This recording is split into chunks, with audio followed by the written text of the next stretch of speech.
Hey everybody, welcome to the Sixers Sense podcast. I am Lucas. I got Chris and Uriah here yet again. Guys, we are recording directly after the second game against the Wizards this week. How are we doing tonight, guys? Doing pretty good. How are you? I must like you guys a lot because I'm missing the World Series right now. Yeah, you do. Also, you like the Sixers probably just a little bit more than baseball. Well, that's really it's World Series. It's the world. Look, I love hoops, but it's the World Series. You don't make it to this point, but maybe once a decade, if that. So, look, my dude, I am not a baseball guy, so I am not the one to really care about that. Oh yeah, we know, but we're here for you guys. We're here for you guys. So, all right, let's get into this. Not the best outcome. Obviously, the Sixers lost to the Washington Wizards tonight, 121-111. A few team stats. Listen, size matters in the NBA. Those some people will say, oh, no, small ball. But listen, tonight we got killed on the boards. We got killed on the paint. I don't think I've ever seen a disparity like this. 68 points in the paint for Washington, 38 for the Sixers, who did not have Joel Embiid, and they were without DeAnthony Melton. If I look at the three-point shooting, that's the only thing that kept the Sixers in this game and keeping it competitive. They made 19 of 36, 52%. And free throw percentage, they feasted from the line just because we had nobody that could stop their bigs. They went 26 for 32, 81%. Chris, give us your takeaways from this game tonight. Yeah, I mean, this is the kind of loss where it really doesn't bother me a ton. It was a pretty hard-fought game. Harden got hurt there in the second half. There were some bumps and bruises along the way. You're without Joel. You're missing your best bench player in Melton, who's out with a back injury. It's a pretty understandable loss. Obviously, this is the second straight game, and we'll talk about the other one where Porzingis kind of had his way with Tucker and Harris and whoever was guarding him in the post.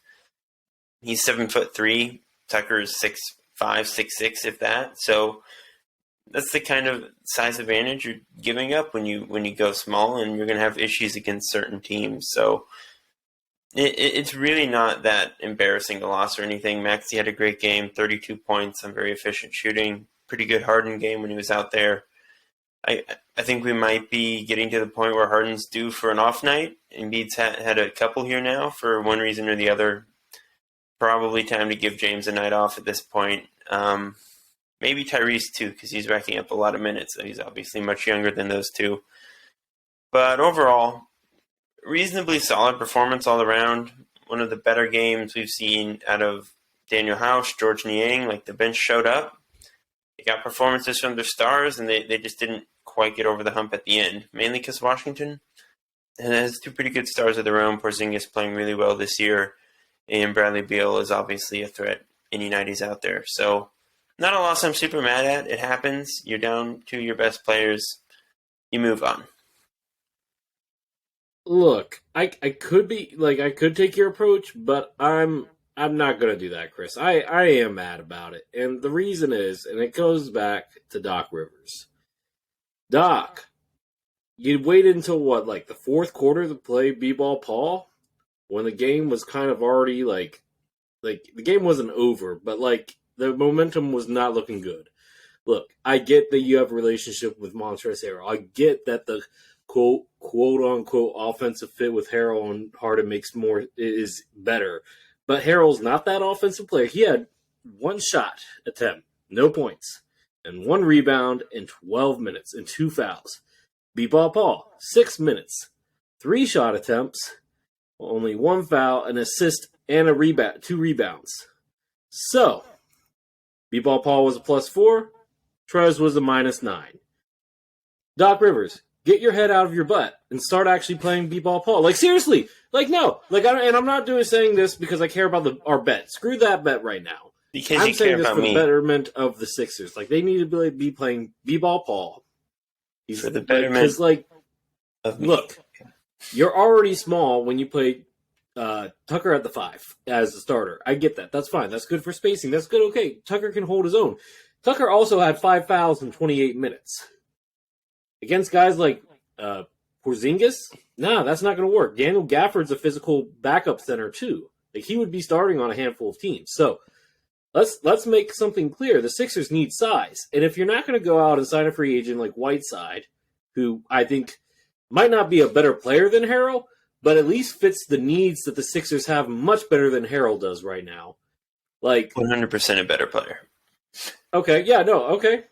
I wasn't sure if you were going to say that, Chris, but yeah, no, I mean, look, at this point, the way that Harrell's been playing this season, yeah, for sure. So, Maury, waive Harrell, sign Whiteside. If Doc Rivers isn't going to be playing B. Paul, then at least Whiteside would actually fill a lot of needs that you have in rebounding and rim protection.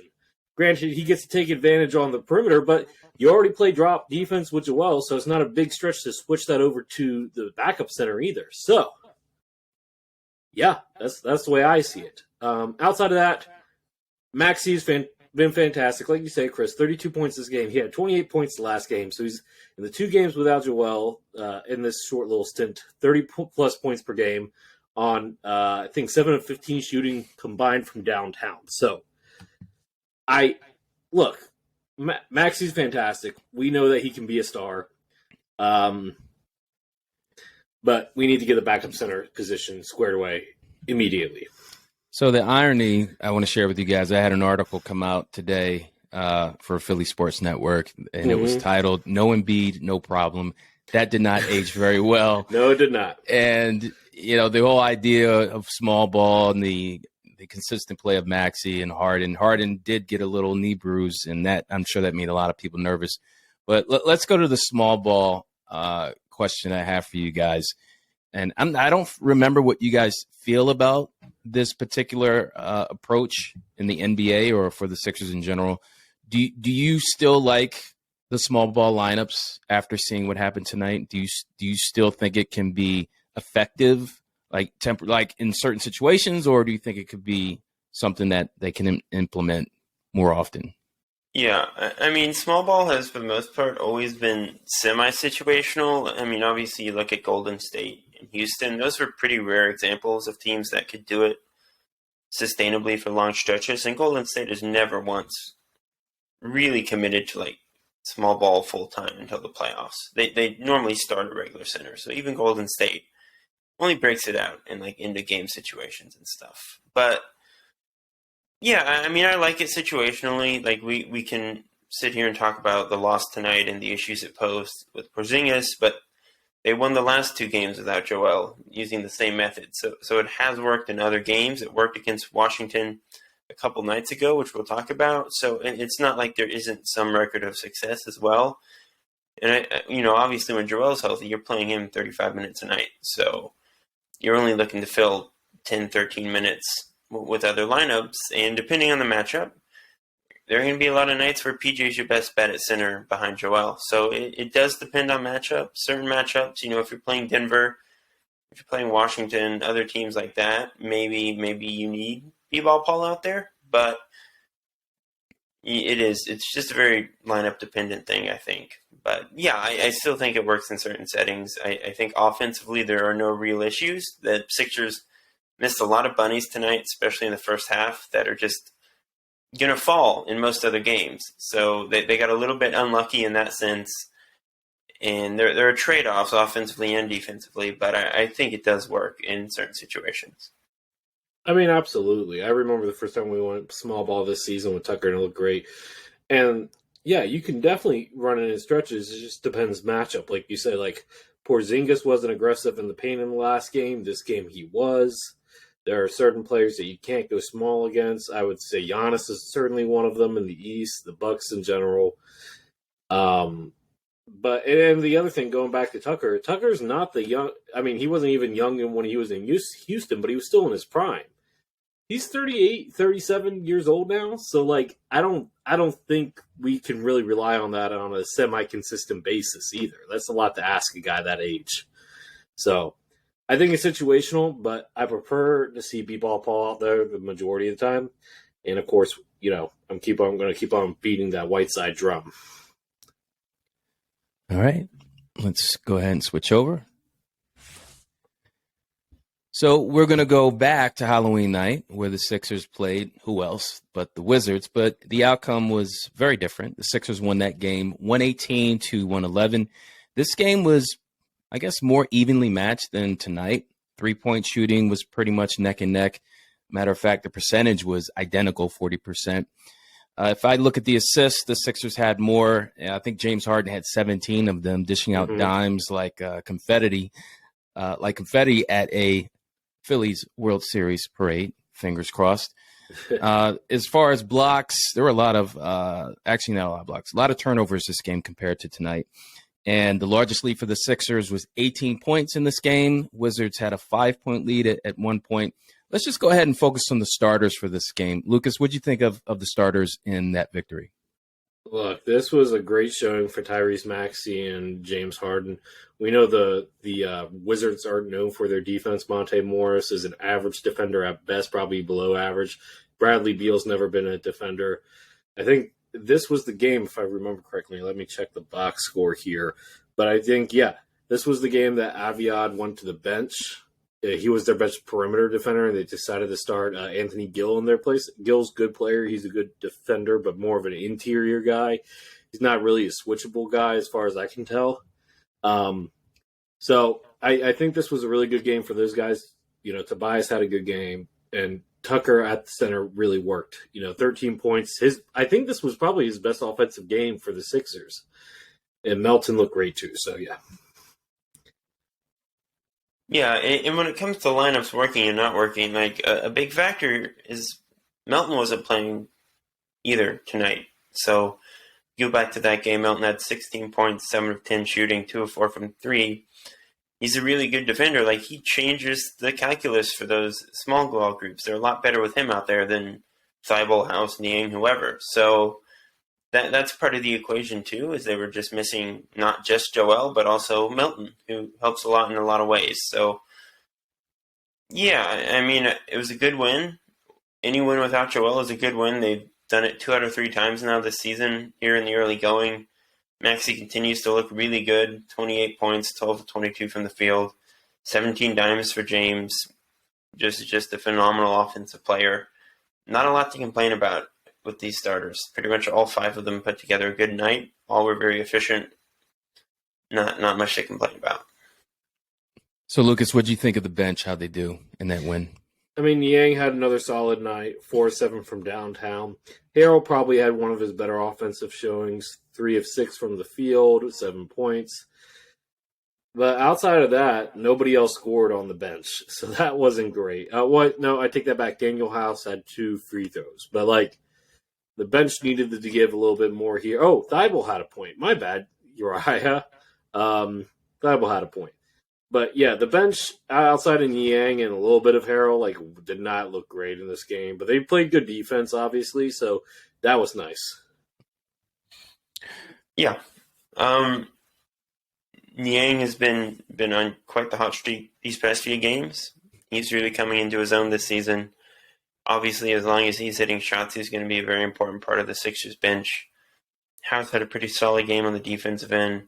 Paul Reed was +4 in 2 minutes. This is probably Harrell's best game as a Sixer so far, so naturally he followed it up with quite one of his worst performances, so the scales are somewhat balanced in that sense. But, yeah, I mean, Thibault really hasn't put together a good game yet since coming back into the rotation, which is something to monitor, but seems like he's there to stay for now. And, yeah, I mean, once Melton is back with the bench unit, Joel's healthy, the bench gets even stronger. So this is a shorthanded team getting a shorthanded win. So, again, just a lot of positives all around. So before I switch into a different topic, I'm going to throw a stat out there to you, and you might be really surprised. So I'm on NBA Court Optics, official NBA.com site that gives some metrics. And I'm looking right now at players who get double teamed the most per game. Okay. Maxey's in the top 20. Really? But he is ahead of, get ready for this, Tyrese Maxey gets double teamed on average 14.3 times a game, more than Kyrie Irving, more than LeBron James, more than Ja Morant. Make sense of this from you guys. I'm kind of surprised to hear that. Make sense of this. Like, why do you think, like, what's going on this season with Max that makes him so much of a threat? Well, I mean, part of it has to be with the games that Joel's missed. Like, they're honing in on him a lot more. But let's face the facts here. Like I said, the last 2 games, he's been averaging 30 points per game. Maxey on the season, I think, is averaging probably close to 24 at this point. Let me double-check that stat. But I think the league is finally recognizing that Maxey is a legit threat to score at any time. Around 23 point. I loaded there for a second and then I disappeared again. 23.3 points a game. Okay, yeah. So he's almost 23 point per game scorer. Guys, he's doing this with James Harden and Joel Embiid on his team. Averaging 23 points. Now, granted, that was helped a little bit from the past 2 games, but did we think it'll go down to 21, 22 points when Joel gets back, but still, you could make the argument here that if the Sixers want to have postseason success, and this is where I think is important here, Uriah, I'm starting not necessarily saying exactly what you said earlier last year, but because me and you talked about this on the clubhouse before. But I'm not opposed to not making Joel the center of the offense, the only focal point of the offense. Now, Chris, I know you're looking at me strange. Just follow me on this. I'm not saying that you take the ball completely out of Joel's hands. That's not what I'm saying. But maybe you could stop running so many ISOs for him. Have him run more pick and rolls, pick and pops. Clearly, post-ups are not his most efficient game. You have 2 legitimate, at least 23 point per game scorers in James Harden and Tyrese Maxey. You can treat him more as a traditional big man. Not saying not to, let him bake when he's, cooking, but I think in the playoffs, you're going to have to play more through Tyrese and Harden anyway. Wait, that's an original thing I just heard. You let him bake? He's baking cakes now? Joel Embiid? Oh, come on. No, he's baking and he's cooking. I see where you're going with that. Cooking. I'm giving you credit. A little bit of bacon, a little bit of shake and bake, and sometimes you got to let him cook. Bake. Hey, Chris, what do you think of that double team stat from Maxey? Yeah, I don't know what to make of it. Obviously, Maxey's a very talented player, and defenses are starting to gear more attention towards him. Obviously, Joel has also missed 3 games out of 8, and when Joel misses games, Maxey's a pretty good bet to lead the team in scoring, just with how James plays. So that's part of it. And look, we're 8 games in the season. A lot of stats through 8 games are pretty noisy and maybe not, they're best taken with a grain of salt. But Maxey's a really brilliant player who's just on fire from the field full time now, and it's a 45% 3-point shooter for some reason, and he doesn't really miss around the rim very often. So you got to bring a lot of defenders at him sometimes. So I think it's a confluence of those separate factors, but Maxey's really good. It's probably just as simple as that. Yeah, when Harden was out, he went back to the locker room tonight, and Maxey was their number 1 option. They were throwing double teams at him like crazy in the second half. But let's go ahead. Doc has been playing more Maxey plus bench lineups too. I've noticed that a lot tonight as well. Okay. All right, let's get to a really hot topic right now. So I'm reading a tweet from Shams Charania just recently, yesterday. He tweeted out the league's investigation. We're talking about the Sixers being investigated for tampering or at least communicating with free agents before a specific time period, which is allowable. Said the league investigation found no wrongdoing in James Harden's near $15 million pay cut last summer, but findings showed that the 76ers made early free agency discussions with Daniel House Jr. and PJ Tucker. The NBA has, as a result, taken away the Sixers' second-round picks in 2023 and in 2024 for the early free agency discussions last season. So let's go to Chris first. What do you think about this penalty? Is it just right? Do you think they got away with something? What are you thinking? What are you thinking? Yeah, I don't think anyone's surprised to hear that Philly was in contact with the two Houston people early. I think that's like the least surprising news of all time. Absolutely. I mean, frankly, we pretty much knew that they were in early contact with PJ Tucker already. So it's not very surprising. 2 second-round picks is, I guess, one of like the harsher penalties in NBA history for this kind of thing, technically speaking. But it's not something that cripples the franchise. It's not something I'm going to lose much sleep over. It's not Didn't that they hard take to buy away a pick. Miami first-round pick and a Milwaukee first-round pick for their tampering stuff? I think they're just second-round picks. But Okay. yeah, I mean, like, it's not that hard to buy another second-round pick. In with how the draft goes, it's really not that big a deal. I would say getting those two guys is probably worth 2 second-round picks if that's what it takes to get them. So, is what it is. I really don't care that much about it, to be honest, and I don't think the Sixers are losing much sleep over it either.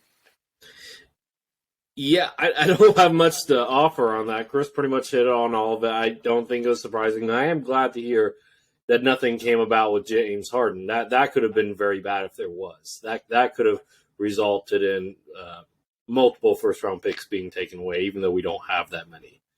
So, yeah, no. And by the way, I just checked, Lucas. It was a second-round pick for Chicago and Miami. Okay, cool. Yeah. So, yeah, no, hey, look, it's going to happen. Look, the Sixers just got more sloppy about it. I'm sure the Knicks will get a similar penalty this summer as well, from this summer as well. So we'll have to wait and see on that. But if we got one, I'm sure they'll get one. As long as they get in trouble, that's all I really care about. Because like no, if we get in trouble, they have to get in trouble for Jalen Brunson. Like, come on now, that was more blatant than ours. So just a little bit. His dad works for them, right? Yeah, you know, he got hired on right before they pursued him. You know, is that coaching or is he coaching? management? Yeah, well, he's one of the second bench row assistants. All right, the final topic tonight, we're going to go across the league, but actually we're going to go straight to Brooklyn because there's some stuff going on up there that I am so glad that we do not have the drama that we've had in the past. And they might actually have more drama than we've ever had. Well, at least at one time. I don't know about that. At least at one time. If you spread it out, the Sixers, nobody messes with us. Like 6-7 year period of drama. But let me introduce the topic, and then we'll go to Lucas first. So let's see. So obviously Steve Nash was fired from the Brooklyn Nets, and supposedly it was like both sides agreed to it. Whatever.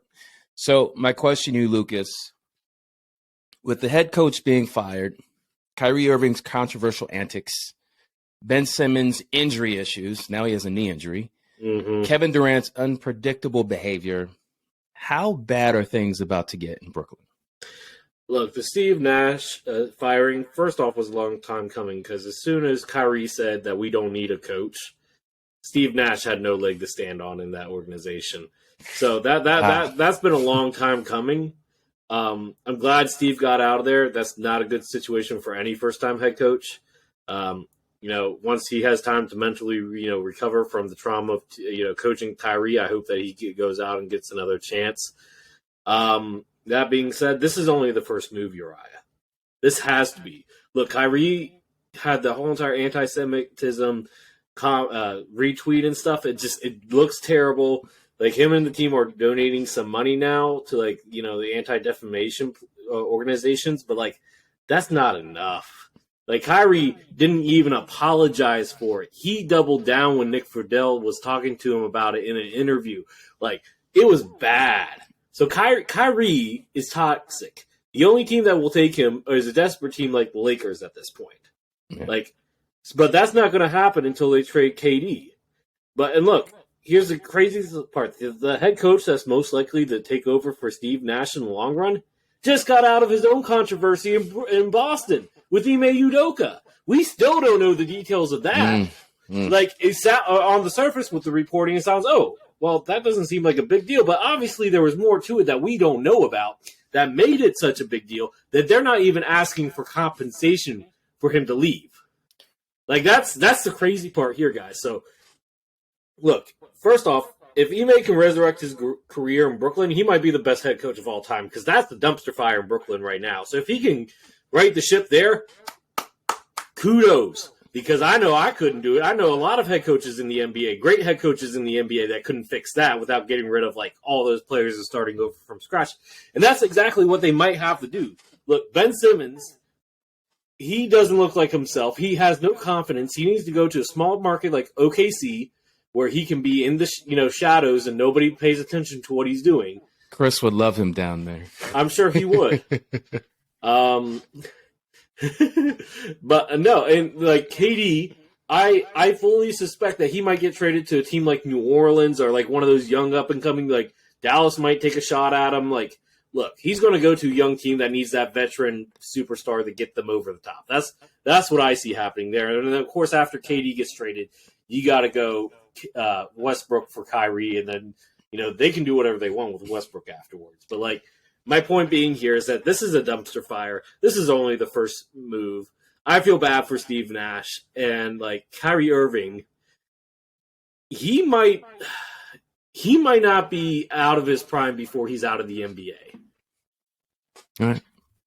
Chris, what are your thoughts? How bad is it going to get in Brooklyn? Yeah, I mean, there have been like a lot of terms thrown around the past few days, like morally bankrupt, soulless. I mean, it kind of feels like they're selling their soul here to try to win a championship, and it's just not going anywhere. Like, the most charitable read on Kyrie is that he's a complete idiot, and the more fair read is that he's like a hateful, bigoted person, and he's actively spreading hateful, bigoted stuff around the internet to millions of people.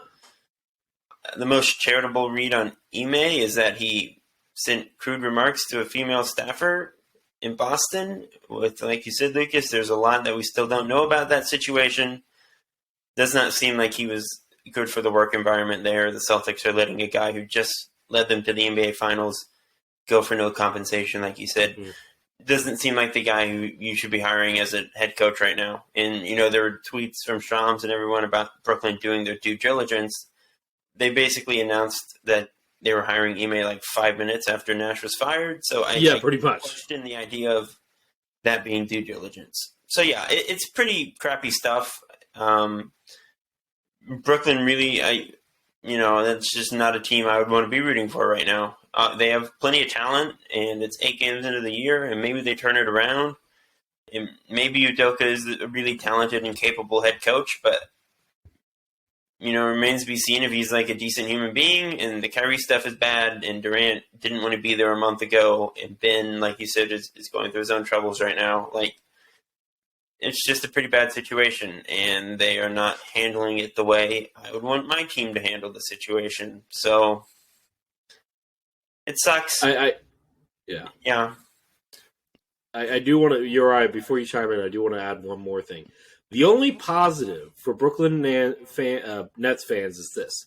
At least your GM can start over from scratch and not have any draft picks and still rebuild the team.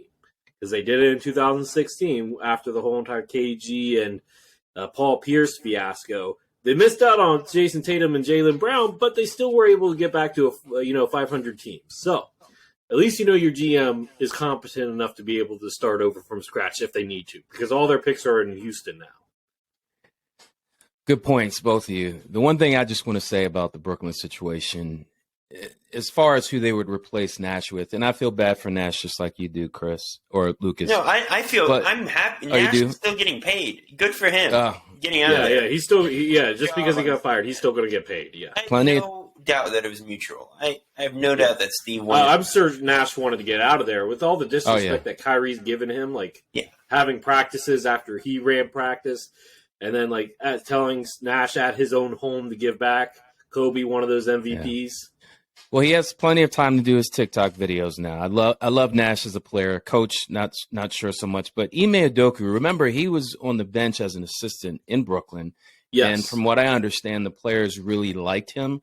So based on what he did with the team to help the players and to earn trust with them, maybe they're leaving that door open for him. But I think it would be a bad move just because if things come out about how bad things were in Boston, it could really, really make that situation in Brooklyn go south even further and faster. I don't know if the owner wants to really take it there, take that risk for a coach that just had 1 year of success. Well, you're right. Think about it like this. This is their last-ditch effort to get a championship. If they don't get it with Ime, then they have to push the restart button. You're right. I can agree with that. Like, do you at what cost? Compromise? Do you want to compromise your morals? Clearly, they've been putting up with Kyrie's bull crap this long. If they didn't care about the cost, they wouldn't have. They would have got rid of Kyrie a long time ago. Listen, let me say one more thing about Kyrie. I'm not even going to mention Ben Simmons because it's like beating a dead horse. But listen, Kyrie Irving is the best dribbler, most fascinating, I guess, guard I've ever seen play. And I've watched a lot of guards growing up. Isaiah Thomas was my favorite player of all time, but Kyrie, he's just from another planet with his handles. From what I understand, and I listened to The Mismatch with Chris Vernon and Kevin O'Connor, great podcast. Oh yeah, they're fun. They're fun to listen to. Yeah, they were describing instances where Kyrie was so benevolent and just in tune with the fans down there and the community, just being really nice to people. But then he goes on social media and he supports these documentaries that are anti-Semitic, and it's like, what are you doing, man? Like, sometimes less is more. Sometimes when you have a platform, it doesn't mean you always need to push your own agenda, especially if it's full of hatred. And I think Chuck and Shaq last night, they obliterated Kyrie, and deservedly so, in my opinion. Look, you know what? I would not put it past Kyrie. And I'm not saying that he did or didn't, but I would not put this past Kyrie. He saw the title of it, thought it was a good idea, and retweeted it without even watching the clips or seeing. You know what? He's a smart guy. I don't think. I think he knew it. The world's flat, so I don't think he's that smart. He's clearly not a smart guy. Yeah, he's not a smart guy. He thinks the world's flat. So, Chris, you think he might have retweeted something he didn't even really know about? You think he didn't know what he was doing? He already retweeted that Alex Jones video about that was blatantly anti-Semitic. This is not the first instance of him. Maybe he hasn't. I don't know. I feel like Kyrie probably has watched the movie. Honestly, we don't know for sure, but it's crazy because he's Native American and he's so against the plight of Native American and obviously Black Lives Matter that he's so for those plights, but he's not for the plight of the Jewish people. That's just something that I don't understand. Yeah, no. I mean, he keeps throwing out that free thinker BS, and clearly he's just not as educated as he needs to be on certain issues. But yeah, I mean, Kyrie has done good things and had ostensibly good opinions in the past, but that doesn't make up for the fact that he's actively spreading hate. So absolutely. The bottom line is, all of us, we're all complex creatures. We're human. We all make mistakes. But not everybody has the platform that Kyrie has. Millions of followers. He's very impressionable. He's in Hollywood, for goodness sake, with his movies and I stuff. know so many kids in my school that love Kyrie for his handles. Yeah. I'm sure you do too, Uriah. Like I said, just because you have a platform doesn't mean you should always use it, especially if you're not thinking clearly in terms of the consequences and the people that the message you purport actually affects. So I think that's it, guys. This is great for our second episode. And Chris, you're going to take us out, man. Yeah.